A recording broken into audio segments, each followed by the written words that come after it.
L'avortement est un sujet à haute tension et souvent source de malaise. L'IVG touche en effet à l'intime des vies et certains d'entre nous, on peut y être confrontés de près ou de loin. Alors quelle est la réalité des situations en 2023? Le nombre d'avortements n'a jamais été aussi élevé en France et en même temps, les revendications pour élargir les conditions se font toujours aussi pressantes. 223 000 avortements ont été pratiqués en 2021 pour 742 000 naissances. Le taux d'IVG tend à augmenter, atteignant 15,5 pour 1000 femmes en âge de procréer, plus du double du taux de nos voisins allemands. Le revirement de la Cour suprême des États-Unis a eu l'effet d'une bombe dans les milieux militants. Occasion pour revendiquer en France d'inscrire un droit à l'avortement, entre guillemets, dans la Constitution. Nulle femme ne doit être privée du droit à l'interruption de volontaire de grossesse. C'est la formule retenue par le groupe majoritaire Renaissance pour tenter d'inscrire l'avortement dans la Constitution. Alors, cette disposition apparaîtrait juste après l'interdiction de la peine de mort, ce qui n'est pas sans interroger. Pourtant, certains avortements font l'objet de réprobation. La France a réaffirmé l'interdiction d'avortement sélectif selon le sexe, condamnation largement partagée par les instances européennes et au niveau de l'ONU. Alors, pour tenter d'éclairer la réalité de l'avortement aujourd'hui, je vous propose d'abord de prendre un temps pour décrypter les mobiles qui guident les politiques publiques, puis d'analyser les situations qui conduisent à l'avortement. Nous nous interrogerons enfin sur la possibilité de mettre en œuvre des politiques de prévention.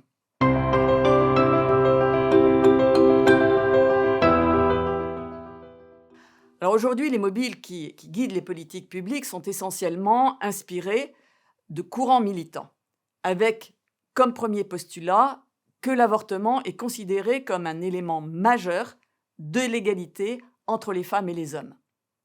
L'avortement représente d'ailleurs le symbole suprême de la libération des femmes, libération de la domination masculine, et puis libération de l'assignation des femmes à leur fonction procréatrice, à l'injonction à la maternité. Les slogans «Jouir sans entrave», «Un enfant si je veux, quand je veux», de la révolution sexuelle, se sont transformés dans le triptyque «Sexualité, contraception, avortement, un droit, mon choix, notre liberté», comme l'affiche le planning familial. Politiquement, l'avortement a été légalisé sur un compromis, comme une dérogation à la protection de la vie de l'enfant à naître, en raison de la détresse des femmes, avec des conditions qui se voulaient strictes. Cependant, dès 1975, la loi a autorisé les avortements sans condition de délai pour cause de handicap. Alors, ce n'est pas sans répercussion sur le regard que pose la société sur la vie humaine avant la naissance, et en particulier l'appréhension du handicap et de la différence. Progressivement, on a glissé de la notion de détresse vers la notion de grossesse désirée, entre guillemets, et deux courants se sont dessinés qui traversent encore la société. Un courant pour qui l'avortement devrait être marginal, avec la diffusion des techniques de contraception, et puis un autre plus radical qui prétend que l'avortement fait partie de la vie des femmes. Et c'est ce dernier qui a souvent l'oreille des pouvoirs publics. Alors comment est-ce que cela se traduit? Tout ce qui pourrait limiter l'accès à l'avortement est présenté comme une atteinte potentielle à la liberté des femmes, à leur droit de disposer de leur corps. C'est ainsi que la loi a évolué une dizaine de fois depuis la première légalisation. Les mesures qui pouvaient soutenir les femmes enceintes ont été retirées progressivement, que ce soit les entretiens pré-IVG, le délai de réflexion, la notion de détresse, l'information sur les aides et les droits des femmes enceintes lors des consultations d'IVG. Pourtant, les militants ne cessent pas de se victimiser, ils dénoncent le manque d'accès à l'avortement, alors même que l'on a multiplié les prescripteurs avec l'ajout des sages-femmes, et puis aussi des lieux pour l'obtenir. On peut avorter à domicile via les médecins en ville, dans les centres de santé ou dans les centres de planification qui viennent d'être rebaptisés en centres de santé sexuelle. Les délais ont été allongés à 2 reprises, de 10 à 12 semaines, maintenant à 14 semaines, au prétexte que 5000 Françaises iraient avorter hors délai à l'étranger, chiffre en réalité très gonflé et démenti par le Comité national d'éthique notamment. Depuis quelques années, c'est la clause de conscience spécifique des professionnels de santé qui est remise en cause et la dernière tentative de la supprimer a échoué devant la levée de boucliers des médecins. Cependant, cette fuite en avant vers toujours plus de banalisation est invoquée au nom d'un second postulat auquel il est nécessaire d'apporter de sérieuses nuances. Toute femme qui veut avorter, avortera, soit de façon sûre et sécurisée, soit en mettant sa vie en danger, avec des avortements clandestins. Pourtant, nous sommes témoins qu'une femme qui se pose la question de l'avortement ne signifie pas pour autant qu'elle le désire clairement. L'expérience montre que le regard extérieur posé sur des situations personnelles peut avoir un impact déterminant sur la poursuite ou non d'une grossesse, et spécialement quand les perspectives d'accompagnement ne sont pas offertes. La question des avortements clandestins pose, elle, des questions d'un autre ordre. Il est bien sûr dramatique que des femmes meurent à la suite d'avortements non sécurisés. Selon l'OMS, l'Organisation mondiale de la santé, 39 000 femmes décéderaient chaque année des suites d'un avortement non sécurisé. À Vita, nous sommes vraiment analysé les études utilisées par cet organisme international et elles montrent de sérieux biais dans les modèles prédictifs utilisés. Notamment la catégorie avortement inclut également les fausses couches et les grossesses extra-utérines. Donc il serait avant tout nécessaire d'obtenir des données fiables pour agir sur les véritables causes et conduire une véritable prévention efficace de l'avortement.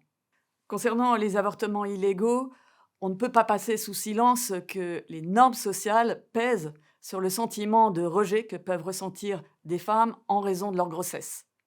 Pensons à cette expression de fille-mère, entre guillemets, très stigmatisante, attribuée aux femmes enceintes hors mariage il y a quelques années. Ce qui va brouiller les esprits, c'est la manière dont les militants entremêlent des situations très différentes à travers le monde, et spécialement des violations évidentes des droits humains qui soumettent des femmes au pouvoir arbitraire des hommes. Selon certaines cultures, des femmes enceintes hors mariage sont menacées de mort ou d'exclusion. Et pour nous qui accompagnons parfois des femmes enceintes en réel danger, qui sont rejetées par leur famille et leur communauté, ces situations invitent avant tout à les protéger et à œuvrer pour le respect des droits humains. Comme d'ailleurs pour les violences sexuelles, qui sont d'abord une grave injustice à combattre. Récemment, les médias français ont relayé le drame de la mort d'une jeune Marocaine de 14 ans à la suite d'un avortement. Alors que la jeune fille avait été victime d'abus sexuels répétés, on ne trouve aucune condamnation de la situation de violence. La seule revendication militante concerne l'absence de légalisation de l'avortement au Maroc. On voit combien l'idéologie conduit à une approche du réel obscurcie par une croyance totalisante, je dirais, qui ne souffre aucune remise en question. Cette définition correspond bien à ce que nous constatons avec ce type de comportement.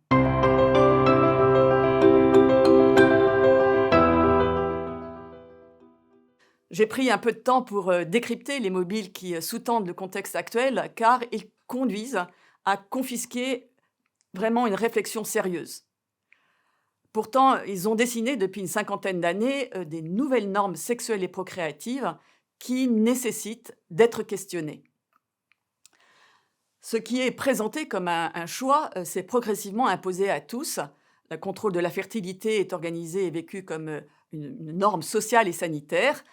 L'enfant programmé est devenu la norme. En réalité, la maîtrise totale de la fécondité se révèle illusoire. Les échecs de contraception sont plus nombreux qu'on ne le pense. En France, 72% des femmes qui avortent disent suivre une méthode de contraception. Ces taux sont variables suivant les pays, aux alentours de 60% en Belgique. Résultat, la plupart des grossesses inattendues surviennent ainsi par oubli de pilule, mauvais usage du préservatif ou grossesse qui aussi se poursuivent sous pilule, patch ou stérilet. Nous observons que ce qui est présenté comme un instrument de libération des femmes et de la sexualité peut se retourner contre elles et également piège les hommes. Cette approche qui prétend libérer la sexualité de la procréation a finalement multiplié les cas de grossesse imprévue dans des contextes plus complexes et variés, du fait de la fragilité des engagements de couple. Jeunes, moins jeunes, en couple stable ou pas, ce sont les femmes de la tranche 20-29 ans qui avortent le plus fréquemment. Alors, sans prétendre généraliser, nous remarquons cependant un certain nombre de constantes dans les situations. À partir des paroles de femmes reçues dans notre service, nous observons combien les femmes ont intégré la notion de grossesse désirée, entre guillemets, tout en se culpabilisant de leur ambivalence face à la réalité d'une grossesse inattendue qui se traduit par des expressions comme j'ai ressenti une grande joie et à la fois une grande panique. Je suis fière et en même temps angoissée.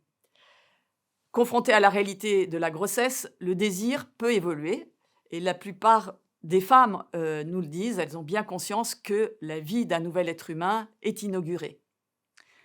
Une jeune disait, ils ont beau dire que ce n'est qu'un amas de cellules, pour moi, c'est un bébé. Une autre, est-ce que ce serait égoïste de faire naître un enfant qui n'aura pas de papa?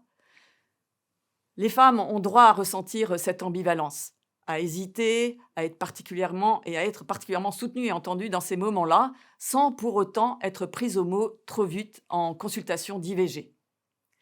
Ce qui va interroger les femmes qui hésitent à poursuivre leur grossesse, c'est d'abord la solidité du lien avec le père, et puis les conditions de vie, la situation professionnelle, les études, les conditions économiques et affectives d'accueil de l'enfant. Nous observons que la demande d'avortement est souvent suggérée, voire imposée par les hommes, ce qui est bien éloigné de l'égalité annoncée. Face à une grossesse imprévue, les hommes expriment souvent une impression de dépossession, de se sentir piégés, trahis. On n'avait pas décidé, je n'ai pas décidé avec toi. Avec, pour certains, l'angoisse à la pensée d'un engagement durable. La réaction négative plus ou moins violente de leur partenaire est très angoissante pour les femmes. Il me met la pression pour que j'avorte, il est catégorique, je m'en vais si tu n'avortes pas. Voilà les expressions qu'on peut entendre. Mon mari veut que j'avorte, il ne veut pas d'un deuxième enfant. Et puis certaines femmes expriment parfois des situations véritablement de violence physique quand elles nous disent il me menace d'avorter, sinon il me le fera payer, j'ai peur pour ma sécurité et celle de mon enfant. Ou encore il m'a jeté dehors et m'a menacé de venir me frapper jusqu'à ce que je perde l'enfant si je décide de le garder. Donc ça va très loin. En fait, le lien entre IVG et violence est peu étudié. Très peu de médecins posent systématiquement la question des violences aux femmes réalisant une IVG. Or, on sait que pour 40% des femmes concernées chaque année par des violences du conjoint, celles-ci ont débuté à la première grossesse. On voit bien que, alors qu'on prétendait les libérer, les femmes sont bien souvent sommées de choisir entre le conjoint et le bébé, et presque leur vie et le bébé. Et contrairement à ce qui est véhiculé, toutes les femmes n'avortent pas librement et par véritable choix.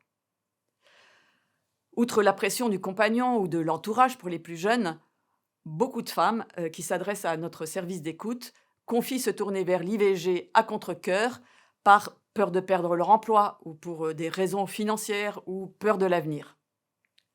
En 2020, d'ailleurs, les statistiques officielles ont montré que les femmes aux revenus les plus faibles ont davantage recours à l'IVG que les plus aisées. Et on voit combien l'avortement s'avère en réalité un marqueur d'inégalité sociale qui devrait préoccuper les pouvoirs publics. La sénatrice Laurence Rossignol, plaidant pour un renforcement de la loi sur l'avortement en 2021, reconnaissait pourtant ces situations. Elle disait que certaines femmes peuvent être confrontées à des changements importants dans leur situation matérielle, sociale, affective, qui ne leur permettent plus de poursuivre leur grossesse. Séparation, exclusion familiale, perte d'emploi ou de logement. Son plaidoyer, pourtant, était orienté uniquement vers l'accès facilité à l'avortement. Car si la femme n'est pas clairement décidée à poursuivre la grossesse, rien n'est proposé en termes de soutien au prétexte de ne pas l'influencer, mais aussi sous la menace d'un délit d'entrave. En fait, les femmes confirment finalement la pauvreté des échanges lors des consultations d'IVG. Elles se sentent souvent ignorées dans leur détresse. Et dans beaucoup de cas, l'avortement ne se présente pas comme une liberté, mais vraiment comme un devoir. Pourtant, il est reconnu que l'avortement n'est pas un acte anodin, et c'est cette expression qui est reprise régulièrement dans les débats. Tout un courant de la psychologie tente de justifier en proposant aux femmes de donner un sens à l'avortement pour éviter toute culpabilité. Pourtant, nous constatons qu'étouffer les pressions, les malentendus et les conflits intérieurs qui peuvent conduire à l'IVG constituent une forme de violence psychique à dénoncer pour éviter le plus possible ces situations. En conclusion, que l'avortement soit considéré comme une liberté ou non, et même si les oppositions sur ce sujet demeurent irréductibles, cela ne doit pas empêcher notre société de protéger les femmes qui veulent et pourraient éviter l'IVG. Tout un champ de la prévention et de l'avortement par l'accompagnement, le soutien, l'écoute pourrait contribuer à résoudre un grand nombre de drames personnels en présentant aux femmes d'autres perspectives que l'avortement. C'est en cette direction que nous œuvrons à Evita. Et puis nous voyons une évolution pointée. Une jeune génération de femmes remet en cause les normes en matière de sexualité et de procréation. Pourquoi? Parce qu'elles ne veulent pas que leur corps soit médicalisé à vie, et elles critiquent le déséquilibre qui s'est installé au détriment des femmes, et elles proposent une approche plus écologique qui prend en compte les rythmes féminins. Alors, cela demande d'impliquer les hommes dans le respect de la temporalité du corps des femmes. Voilà un enjeu social et écologique qui pourrait renouveler le rapport à la sexualité et à la vie, et dans une approche d'une maternité et d'une paternité authentiquement responsables.